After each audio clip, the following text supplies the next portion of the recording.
Hi అండి. ఇవాళ మనం ఈజీ అండ్ క్విక్గా అయ్యే lunch box recipe carrot rice ఎలా చేయాలో చూద్దాం.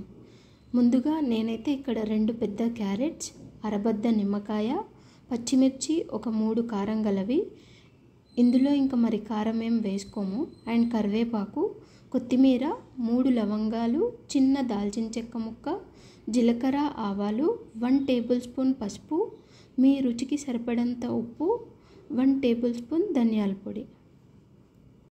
ఇప్పుడు క్యారెట్ని పీల్ చేసుకొని సన్నగా తురుముకొని పక్కన పెట్టుకోవాలి. అండ్ పచ్చిమిర్చి, కరివేపాకు, కొత్తిమీరను కూడా అలానే సన్నగా తరిగి పెట్టుకోవాలి.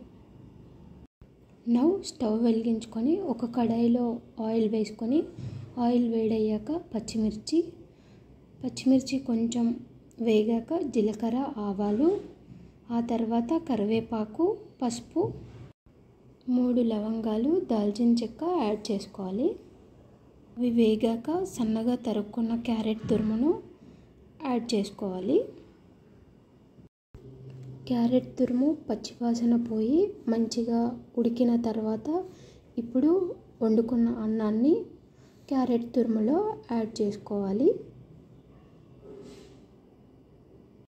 నేను ఇక్కడ 1 కప్ క్యారెట్ తురుముకి 1 కప్ రైస్ని యాడ్ చేసుకున్నాను. సాల్ట్ కూడా యాడ్ చేసుకోవాలి. సాల్ట్ వేసుకున్న తర్వాత మంచిగా కలుపుకొని ఆ తర్వాత సన్నగా తరుక్కున్న కొత్తిమీరని యాడ్ చేసుకున్నాం.